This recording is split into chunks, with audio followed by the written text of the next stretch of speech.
गया में पिंडदान करने से पुत्र की प्राप्ति तथा पितरों का उद्धार।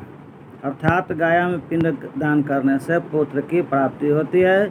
जिन्हें पुत्र का अभाव हो उन्हें गया में जाकर अपने पितरों का गया श्राद्ध करना चाहिए। इससे पितरों लोग प्रसन्न होकर के उन्हें पुत्र प्राप्ति के आशीर्वाद देते हैं और पितरों लोग का भी उद्धार हो जाता है, मुक्ति मिल जाती है। तो इसी के विषय में एक कथा है, कहानी है, वो अब हम आपको कहने जा रहे हैं। तो विशाल नाम के एक राजा थे। उन्हीं के नाम पर उस नगर का नाम विशाला पड़ गया। उनको कोई लड़का नहीं था, निसंतान थे बेचारे।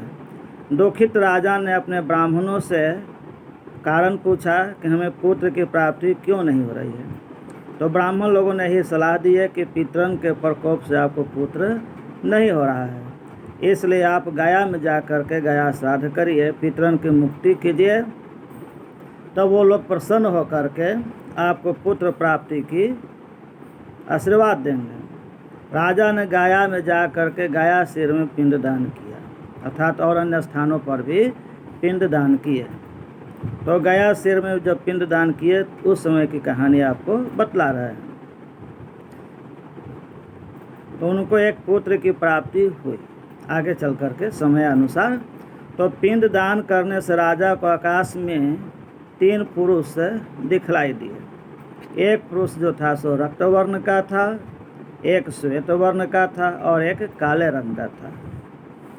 राजा ने पूछा उन लोगों से कि आप लोग कौन हैं। तो श्वेत वर्ण वाले बोले कि हम तुम्हारा पिता हैं और हम इंद्रलोक से आए हैं, अर्थात स्वर्ग से आए हैं।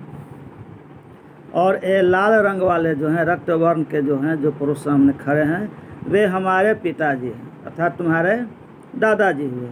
इन्होंने ब्राह्मण की हत्या की थी, इसीलिए ब्रह्म हत्या का दोष इनको लगा हुआ है, इसीलिए इनका रंग जो है सो लाल रंग का है।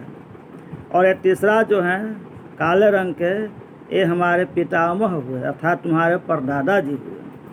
इन्होंने अपने जीवन काल में बहुत से ऋषि मुनियों की हत्या किए थे, इसीलिए ये दोनों जो हुए हमारे पिताजी और दादाजी, अर्थात तुम्हारे दादाजी और परदादाजी, ये दोनों अवेची नामक नरक में दुख भोग रहे हैं।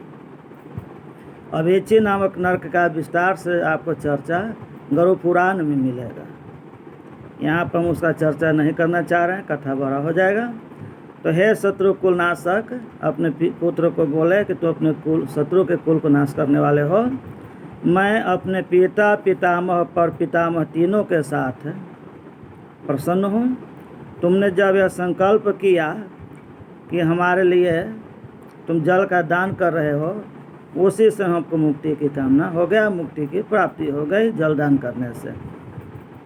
उसी के प्रभाव से हम तीनों मुक्त हो गए। यानी कि ये जो नरक में थे और नरक में जो दोनों थे वो सब मुक्त हो गए। हे श्रेष्ठ पुत्र, हमारे जितने पुत्र हैं उनमें तुम सबसे श्रेष्ठ हुए, महान हुए, क्योंकि तुमने हम सबको दुख से उद्धार कर दिया, तार दिया, उबार दिया। अब हम लोग जो हैं सो खुश होकर के उत्तम स्वर्ग जा रहे हैं, अर्थात स्वर्ग से भी जो उत्तम है, उत्तम स्वर्ग, अर्थात वैकुंठ, गौलोक इत्यादि कह सकते हैं। मुक्ति कृता पुत्र वरजाम स्वर्ग में उत्तमम, ये संस्कृत का वाक्य हो गया आपको। वायु पुराण से लिया गया है कथा 112:13 से।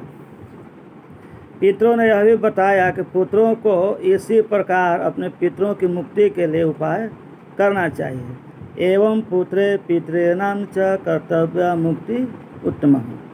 वायु पुराण 112:13 में ये भी आया है। तो पितरों से आशीर्वाद प्राप्त कर करके अंत में जब राजा जब अंत हुआ, जब वे संसार छोड़ के गए सब सुख भोग कर करके, तो वैकुंठ चले गए, अर्थात राजा को भी पितरों की आशीर्वाद से उनको भी मुक्ति मिल गई। तो और इससे अच्छा क्या हो सकता है। अपना भी कल्याण हो गया और पितरों का भी कल्याण हो गया, और इसमें कोई विशेष खर्चा नहीं है। थोड़ा सा मन का ढिलाई होता है, आनाकानी हो जाता है, समझो ना, और कोई बात नहीं है। कर लेना बिल्कुल आसान चीज़ है, हर किसी को करना चाहिए। जय हिंद, जय भारत। लाइक शेयर और सब्सक्राइब करें। अच्छे कमेंट करें ताकि मेरा मन थोड़ा सा बड़ा रहे और इस तरह का और कार्यक्रम आपको दिखाते रहें। शंकर दयाल मिश्र, आदित्यपुर।